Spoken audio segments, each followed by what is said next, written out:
Hi guys, welcome everyone. Today we have a special guest, one among the DV lottery winners, Carla. So we are going to interview him to hear his story a little bit and asking some few questions. Welcome Carla to the EBM Scholars. Thank you very much, EBM. Yes, as EBM has already explained, I am a DV lottery of 2019, and I moved here with my family in November 2019. We moved here in Kansas, and now we are living in Kansas City, Kansas.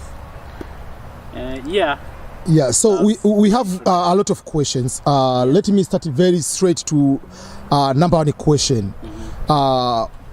What was your, I know the excitement of knowing that your family is among the winners. First of all, is green card lottery real or is something fake? Because some people are still fearing, oh, this is a fake, people don't win. Can you say something about that? Actually, yeah, as you have explained already, DV a lot of people are asking like if these things is real or not real, but actually this is the real thing, and that's why I'm here. So yeah, a lot of people are curious because they get lost in internet, because internet has a lot of things, has a lot of website, but you have to choose the right one.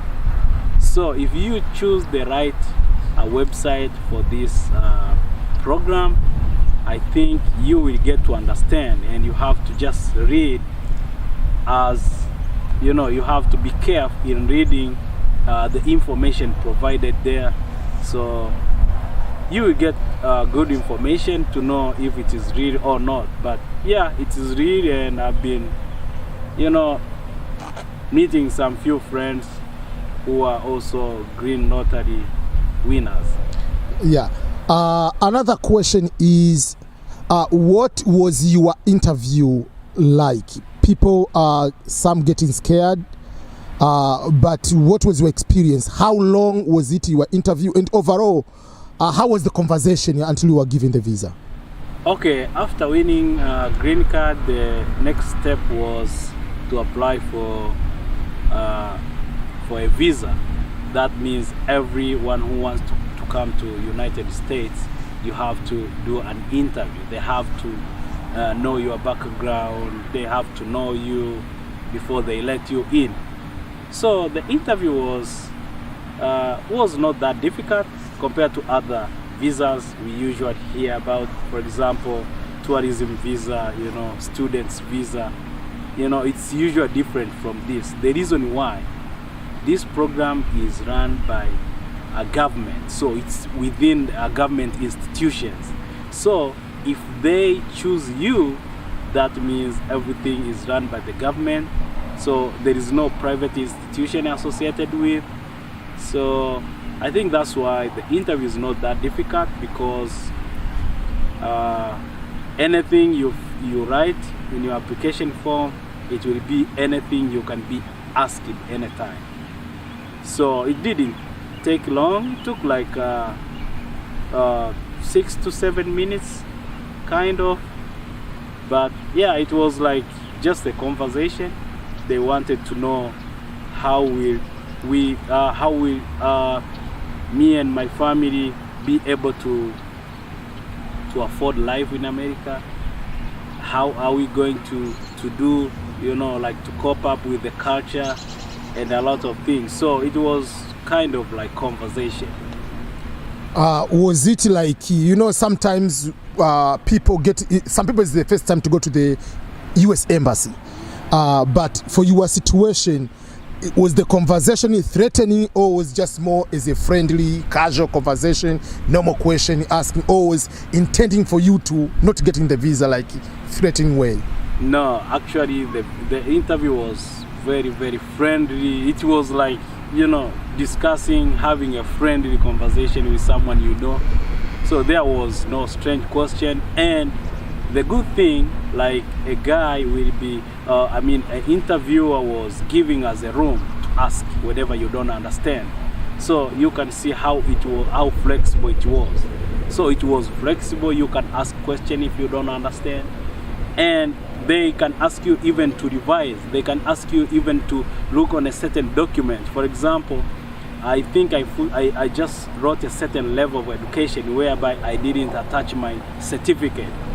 So I had to explain that, and it was just easy and it was simple. But the interviewer wanted to know exactly why did I put a certain level of education without supporting documents. So it was a conversation like that. And another thing which makes people a little bit either to have a very good start or not to have a very good start is where are you going, especially to find a host. And thankful we know each other, and I happen to be your host. If one person has 5 hosts, like options, what things are you going to ask someone to look at? Like, okay, I have 5 options. Which one should be my host, comparing the experience we had as you and me? Yes. For the case of host, I think the thing someone has to consider is legal status of somebody. Some people, they confuse a host like a sponsor or someone who is very rich to host you, but it doesn't take that level. So what is supposed to be done, you have to make sure that your sponsor is living here in America legally. That means someone who has all documents, and especially those people who are working. Working means it's not like being employed, but doing something. Whenever they search your host in a system, they will. You are not appear to be a criminal guy. Is your host? Someone who is paying taxes, someone who is following American policies and rules, government regulation, things like that. So it is easy. So whenever you tell them I will be going to someone, then it will be easy for them to search for the address of your host, and they will find out. So if you put someone you don't know, maybe someone is doing bad thing or is hiding some of information, then I think it will be difficult for you. Yeah, that is a very good thing. So another question, what was your experience and your excitement the first day you arrived in the United States of America? Yeah, I mean, my first excitement was like we was welcomed when we reached at the airport. That customer service, that handle, like everyone asking like if you need help. That was a first good excitement for me. I mean, I found out that people here, they are strangers, but they are ready to help. If you want to know about anything, about any information, they can assist you whenever you enter in the United States of America. And when you have a green card in your hand, if you're a green card winner, they will say, welcome to America all the time. Welcome home. Yeah. Another thing people usually want to know more is about finding a job. How do you find a job, especially you are the lottery winner, you arrive in America? Do you look for the website? Do you go to the local job agents? How does that work? And what type of jobs can you come here from day one? You become a lawyer in America. What is your preparation in mind, and how did you get the job here? Okay, I think getting jobs here is very, very interesting, because whenever you land in America, every place you go, you will see a certain sign, a certain post saying that we are hiring. So every time you will see this post in the streets, everywhere you go, like we are hiring. Even if you reach at the airport, you will see a lot of signs, we are hiring. So yeah, the first thing and the easiest thing when you reach here in America, getting a job is not that difficult. What you have to do, just use your social medias. For example, you can use Indeed. Some people, they use Indeed. Some people, they use Facebook. In Facebook, there is Facebook jobs. You can find contacts for these recruitment agencies. Some companies, they are able to hire you direct. You just have to follow procedures. Yeah, so in terms of employment procedures, this was different from when I was living in South Korea, because I moved from South Korea to America. But you are Tanzanian. Yes. Yeah, people should not think that you are South Korean, black South Korean. Yeah, so I mean, concerning experience, for example, in South Korea, you can drop from the airport and the same day you can get a job, whether it is night or morning. You can go anytime you want. But here in America, you have to follow procedures. First of all, you must obtain social security number, which will help you to get, access to working place. That is the first thing.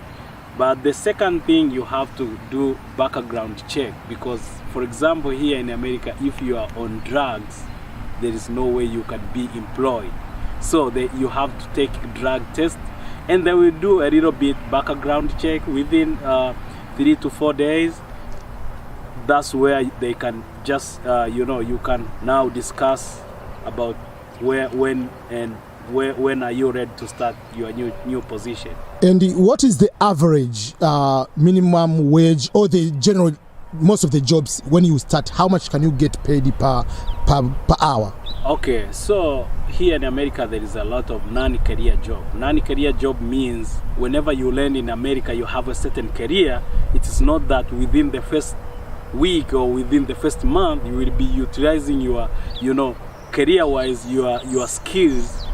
No, here they will teach you anything as long as they need you to work with them. So the thing is, there's a lot of, which I call non-career job, because they can hire someone who is from high school. They don't need those jobs which does not require any skills.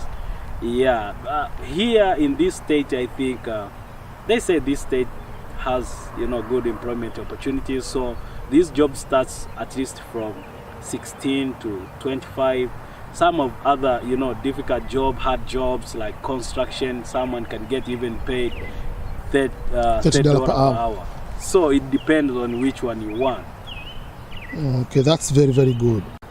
If I may ask another question, if someone is still worrying, should I apply green card lottery or should I stop applying for the green card lottery? What do you advise if someone didn't apply, or maybe I didn't have the passport? What do you advise for the next DV lottery application, which will be also in October? I think on a DV lottery application, there should be no any excuse, because the thing is, this is the free program. You don't have to pay anything. What they need is just your information. Just prepare your passport. Just prepare any document you have. Attach them.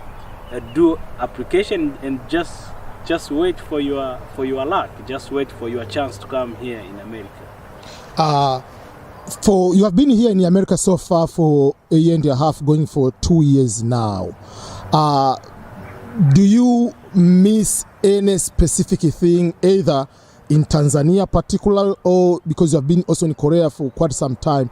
Do you have any regret that, better could stay in Korea or better could stay in Tanzania? Is what you expected or what you are planning to do as your goal? You see currently your life here as a green card holder are able to support those kind of what you are planning to do in the future? I think I don't regret anything, because age is on my side. I don't regret anything. It was my choice and my family. So I think any decision you have to do in life, you have to sacrifice for something. So I think I don't see any regret, because I'm pursuing what I've decided to pursue in this life. I'm trying my level best. There's a lot of opportunities which are open for me. So I'm here to learn, to grow. But I can't say that I regret by getting this chance. Another question usually people ask is about apartment. Mm-hmm. How do you find apartment? like especially the good neighborhood. So before you answer that one, we are now interviewing you in your neighborhood, in your apartment area. So I want to show people, when we say some of the neighborhood, these are some of the areas. So this is where Carla lives in this apartment. You can be able to see that, yeah, they are very nice apartment, quiet, beautiful, very, very clean. And here there is a small park, there is a barbecue grill there. So it's a very nice area where you can be able to have kids playing around and very safe. How do you get apartment in this kind of neighborhood, for instance, and how much average can it cost, for instance, per month? And if I add on that, in the normal jobs, like someone makes $20 per hour, can he or she manage to live in this kind of neighborhood? Yes, actually here the procedure is like everything, you have to go through background check. And when you are new in America, here in America there is an important thing which someone must have. It's called a credit card. Everything is like almost, you know, controlled under credit card. So you have to have a good credit card to get a good thing. So before you apply for apartment, they check your score to see. They have to check your credit card score to see if you can afford. But again, if you don't have a credit card, the other thing, you must stick on your job. You don't like doing one job, like 1 week, one job, and then every week you have a new job. That is not a good thing. But another thing, they consider a certain amount of payment before they let you in, because they want to be very sure that you will be able to pay bills every month. And the good thing here in America, they don't want you to pay for the whole year. As you make your money every month, you can be able to pay every month. Like different from back home, whenever you get an apartment, they want you to pay 6 months in advance, or they want you to pay 12 months in advance. The good thing here in America, they don't let you pay in a lump sum. They will need you to pay at least every month. So if you show them your paycheck, and that paycheck at least should be at least 1.5 months. Some apartment they do so, but as I told you earlier, you have to stick on your job because they want to see your consistency. It's not like you work 1 week and then you quit, you go to another job. So those are the things they usually consider. Talking about this apartment, yeah, compared to Tanzania and South Korea, it's a bit expensive, but it's also affordable. We pay around $1,200 every month. It is $1,200. That includes every kind of bill. So the basic payment is like $1,000, and then you pay utilities, electricity, and other kind of small stuffs you use in the house. It will be $1,200. So I mean, it is affordable, but as EBM said, you know, it depends on the environment you want to live. For example, we considered here the place is silent, and our daughter's school, you just cross the road. Yeah, so we have the school is just you can see at the end after this one, that blue at the end, that is the school. Yes. And how much do you pay for school fees for your child to go there in that beautiful? The good thing here in America, you don't have to pay any amount of school fees. I think until high school, so it's free. Until college. Until college, yeah, until college. Until you finish high school. Yeah. So it's free from kindergarten to high school. So it's a good thing. We pay taxes, and that's how our taxes are being utilized by the government. So you don't have to worry about anything about school. Yeah, that's very, very good. Yeah, because my next question was, okay, so what about school? I know your daughter is about to start the school in August, yeah, and I know it's very close by, so you answered that question. I know people usually have so many questions over and over, but this, which have been asked, I can say is mostly frequent asked one.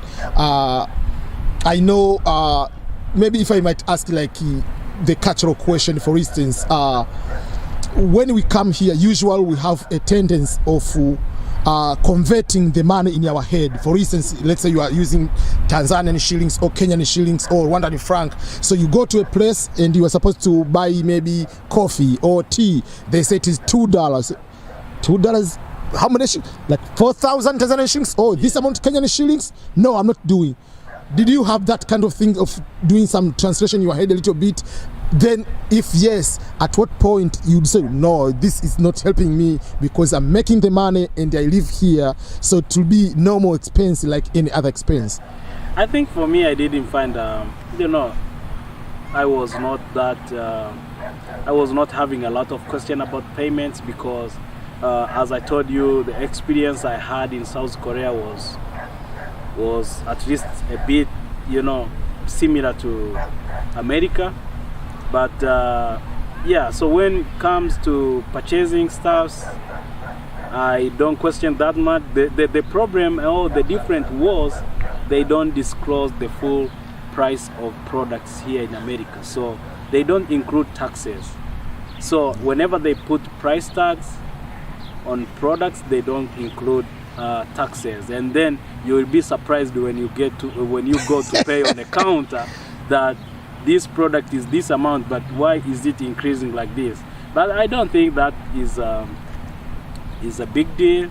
There's no problem with that. But you know, when it comes to changes, yeah, I think whenever I do certain contributions back home, or whenever I send small amount of dollar back home, you know, it's a huge amount of money. So it is where we calculate, you know, the amount, and we try to make a comparison on that.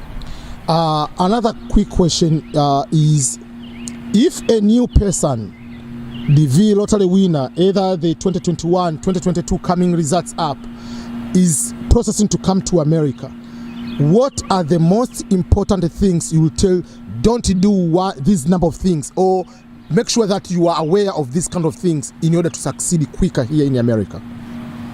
Yeah, here, I mean, there is a lot of opportunities. But the thing you have to avoid is to avoid shortcuts. Just do your things in a right way. Don't hide information, because whenever they find out that you are hiding information or you are telling lies, that will be a big problem on you and you will not be trusted. So those are the things someone has to consider when they come here in America. Just trying to learn culture, trying to cope with the environment. This, you know, this is a free, I can say it's a free world, it's a free nation, because they don't care about your accent, they don't care about your culture, they try to understand it, but you, on your side also, you have to learn and try to understand their culture, something which will be more important when you come here. So, as we are concluding, do you have any one or two questions for me? I think no, because we have been discussing a lot of things. I think I don't have a question. Maybe next time, if I have a question, I can post it on your YouTube channel, or I can send you a message so that you air it. Yeah, so I would like to say, first of all, thank you so much for all the time we have been doing live with you many times. You have been on my channel, and you yourself, you have your own channel, though now you are busy finishing certain things, but I'll put your channel also on the link of this particular video, and I ask people to go and subscribe to your channel, because it's a better way to learn also from someone who is the winner. For me, I can talk a lot of green card lottery, but I didn't go through the process and experience and excitement and challenges like the one you are going through. So I want people to go to your YouTube channel also to subscribe. The link will be in the description of this particular video. So thank you so much, Carla.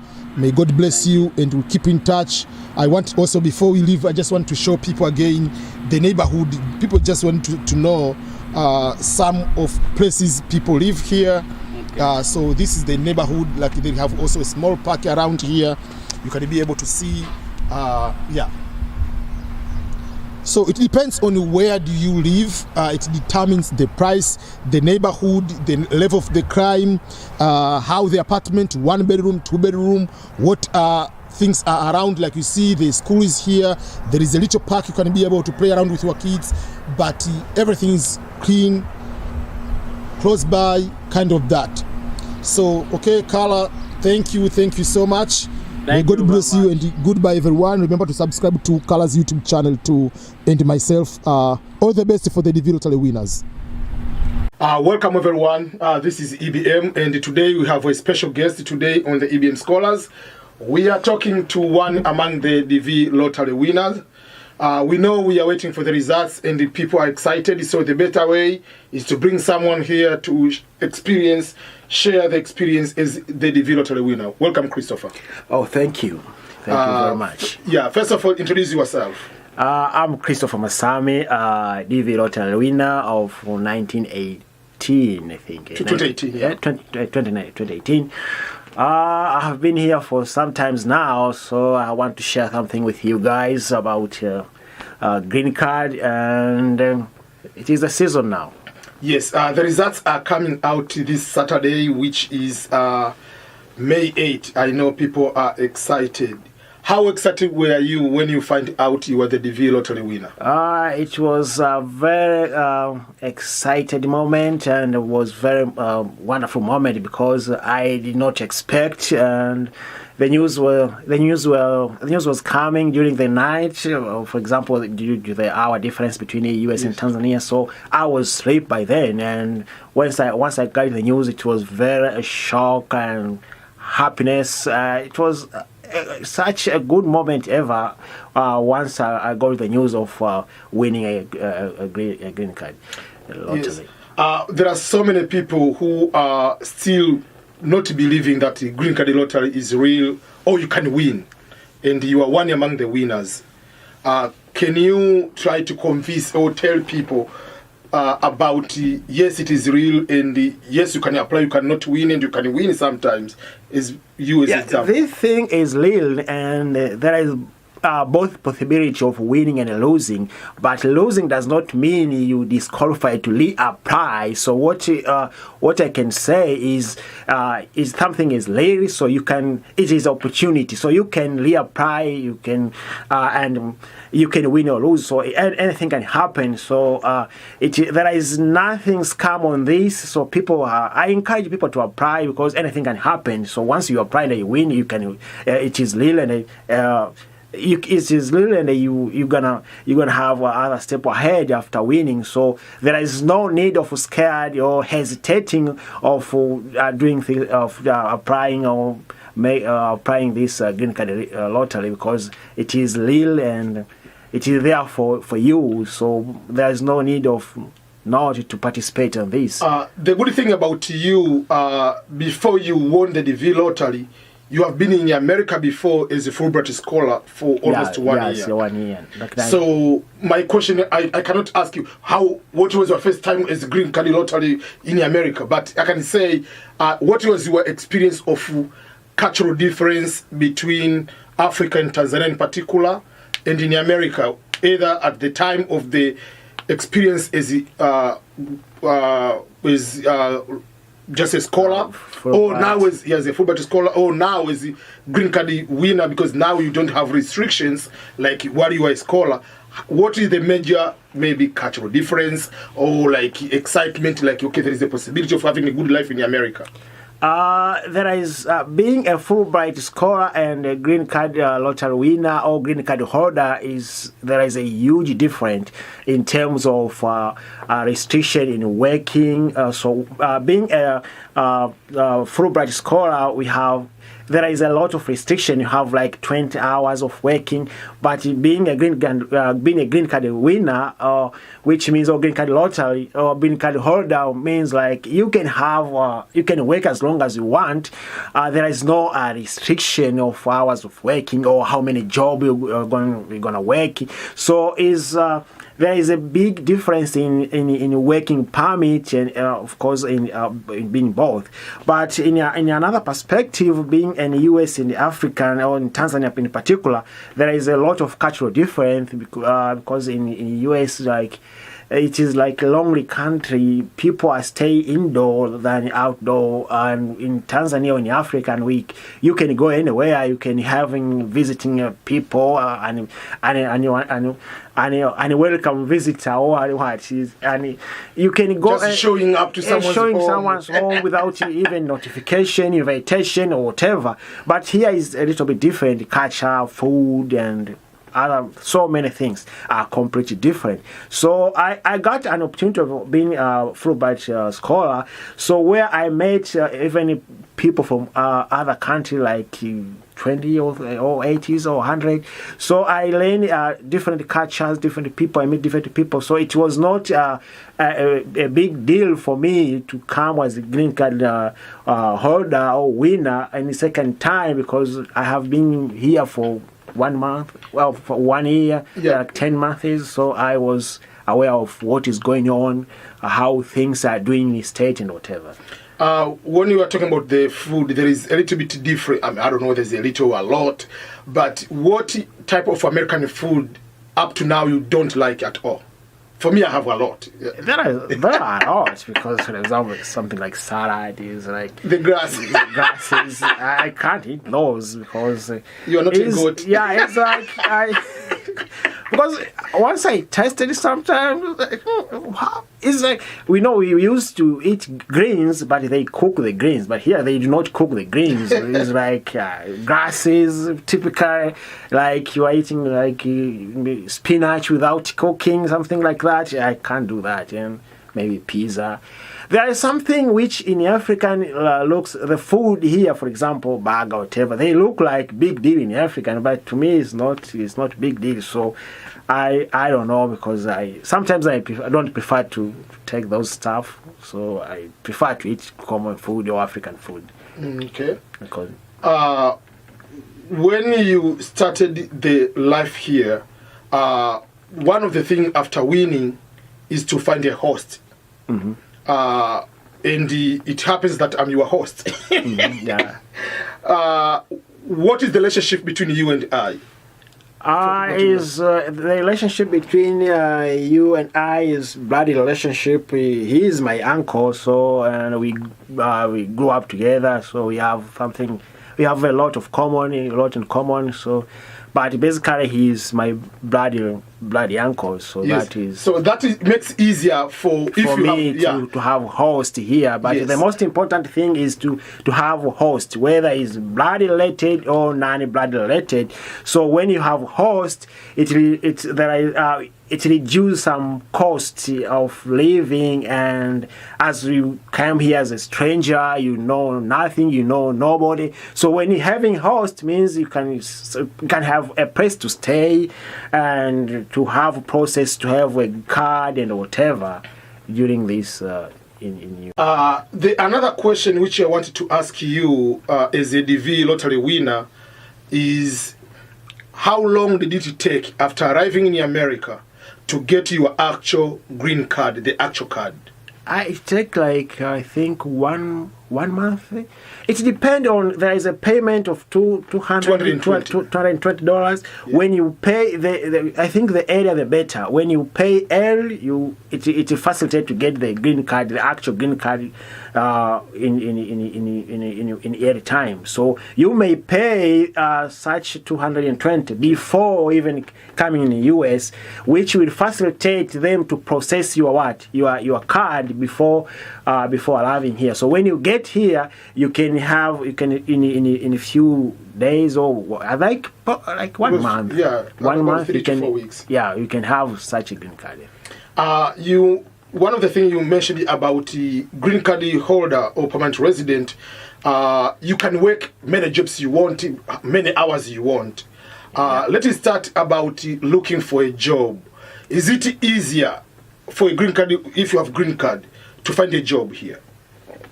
And to get a job? You can find a job here. It is easier because it depends on what type of job do you want. If it's general labor, it is much easier than other kind of job because they need experience and whatever. But there is two ways of looking a job. You can use employment agencies, or you can apply by your own. So using employment agents is much easier than starting your own. So you can choose either of the two. Because the good thing about agents, they have to give you the job so that they can get money on your head. Yeah. So they'll guarantee to get you a job. Yeah. So you can starting with employment agencies for sometimes or for any moment when you arrive here. Then you can think on other opportunity. Okay. So on looking for jobs, let me give example. You said someone, if you're looking for general labor, you have a degree in law, you have a degree in education, you have 2 degrees. But if someone, let's say, is a lawyer, or someone is already branch manager for the bank, or someone is already, let's say, is an engineer, will the person come here with a degree as engineer, or a lawyer, or a CPA, and next day become a CPA in America? Being a CPA in America is a little bit difficult because the tax system in Tanzania and America is completely different. So you need to learn the issue of tax system, accounting, and so forth. But I think in job we are looking 2 things. We are looking money and experience. So when you want to get a job, is either you get experience or money. That is important. So when you come here with your other professional, you have to work, because you cannot stay for a while you are looking a job, or you are looking for your professional, because there is a certification here and so forth, a lot of stuff. So you can starting with the general labor while you are trying to go where you want to go first. So it is difficult because coming a lawyer, what they call international lawyer, and come from maybe Africa or Asia and come here and they want to practice law, because the procedures are different and so forth. So you have to take some time to learn or to get a certain certification, so that you can be compliant with the other procedures and different in state. But you can do that because their system is open to anyone. So if you want to go there, you can go there. There is a lot of ways to get what you want to get. Another question is, depending on the state, especially if you're in New York, for instance, there is a very good transportation system, public transportation. Majority of the states, they don't have good system. Like, you have to go to the bus, it will take 2 hours to go a distance, which you can go with a car for 15-20 minutes. Purchasing a vehicle in Tanzania, for your case, or in Africa, and purchasing the used vehicle, basic one, here in America, which one was easier for you because you own the vehicle in both areas? Here is in a state is where the source of vehicle. Here is where the vehicle comes from. We don't have much factory or industry which produce the vehicle in Africa or in Tanzania. So buying a vehicle in Africa is a little bit difficult than buying a vehicle here, because we don't have many vehicle industry in Africa. So you have to import from somewhere. So you buy there, for example, a certain amount of money. So you include the insurance for transportation. You include the transport fee. Then there is a tax. There is a lot of tax.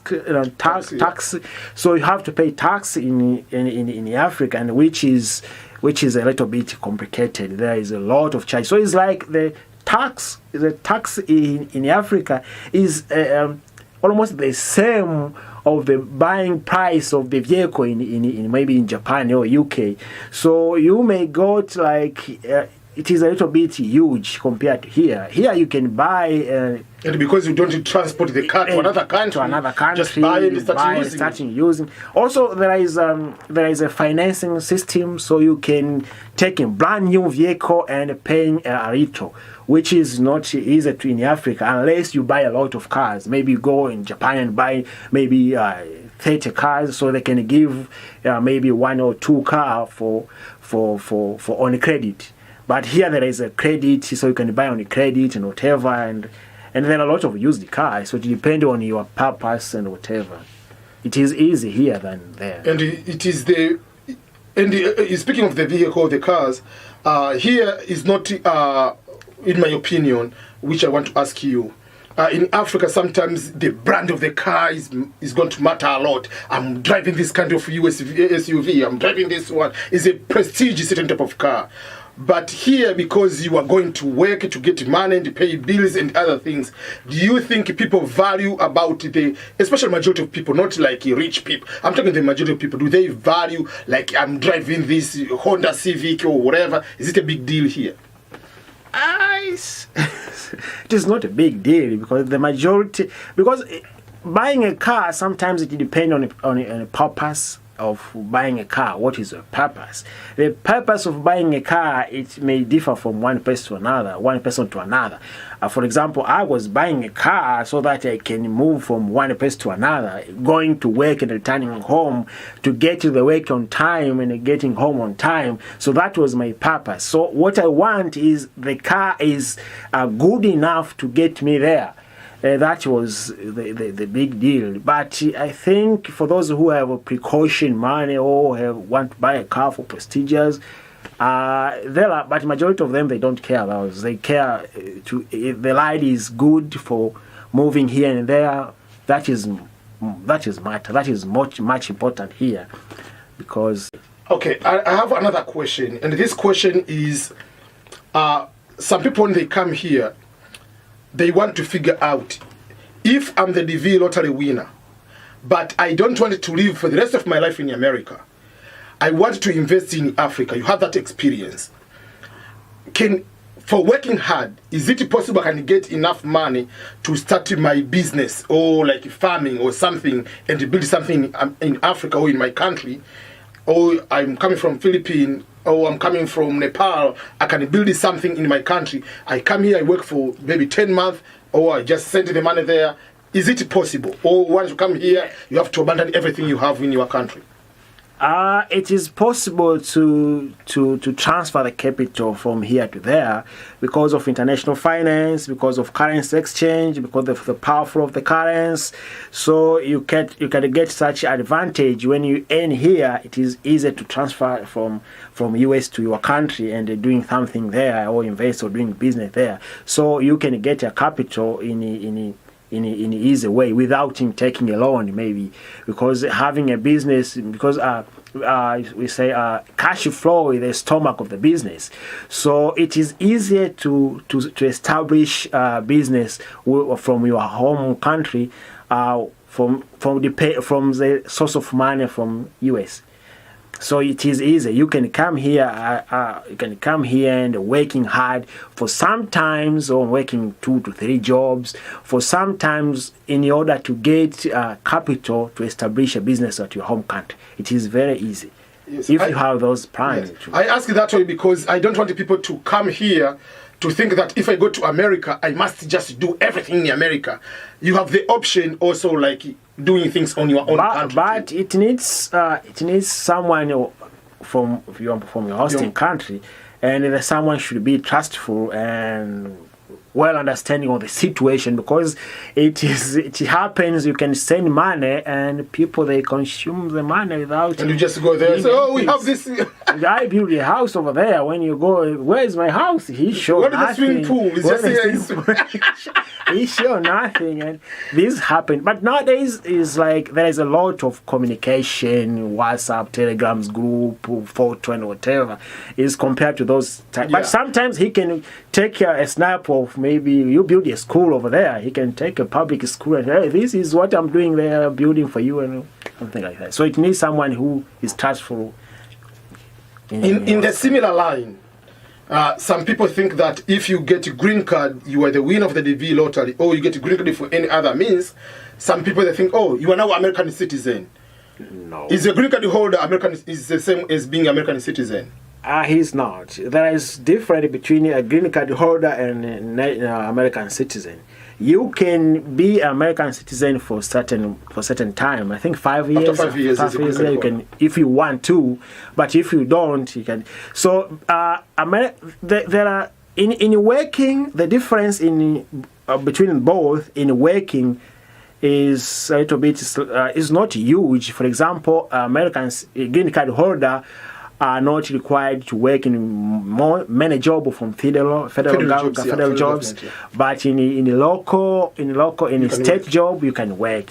For example, even in the police there is you can work at the police. You can work at the police as a court, as a clerk, whatever. There are a lot of paralegal, whatever. There is a lot of job you can work as a green card holder in state and in federal.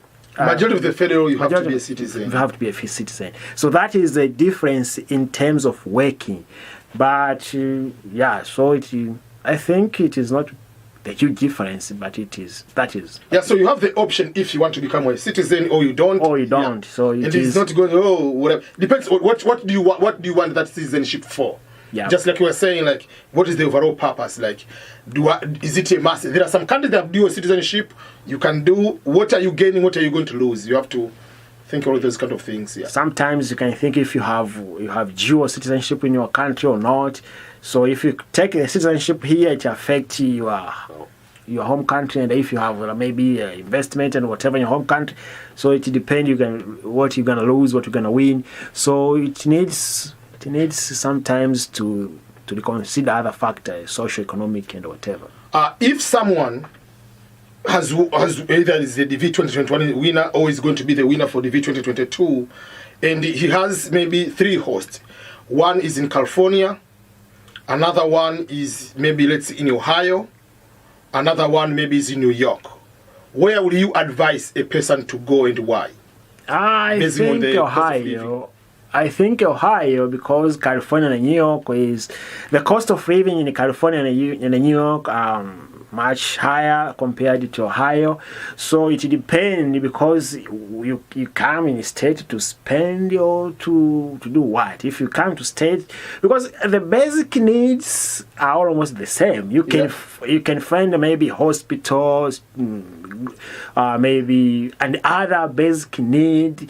Same Walmart, same Target, whatever you stay in state. So the issue is what we hear from there. We hear New York, we hear California, so Chicago. So if you come here to see maybe movie stars or actors and whatever, you'll never see them. All you get is a prestigious state. Well, I'm living in California, so what? So I remember when I lived in California. So I live in California. We have beach, you have everything, but do you afford even to go to the beach? You have to go to work to survive. Yeah. So you have the beach, but you cannot go there. You have Disney, you cannot go to Disney because just to get in is over $200. Why should I spend the money? So I think I should consider the cost of living, how we're going to pay rent, how much is the rent, how much is the other available basic needs. So you can go in a state where you can have affordable state. I think that is much better than staying in a high expensive state. If I may ask, maybe let's say the last question, do you have any regret for being a green card holder and being in America? Till now, no, and I'm not sure. I think it will be. No, I don't have it, because it is opportunity of learning and seeing and acquire new things, trying to sharpen, to brighten mindset and whatever. So moving here from there is you get a lot of stuff, knowledge, and you see other opportunities. So it's like it is not easy to regret. It depends maybe on a person. To me, I don't have regret now. Do you have any question for me before we end the interview?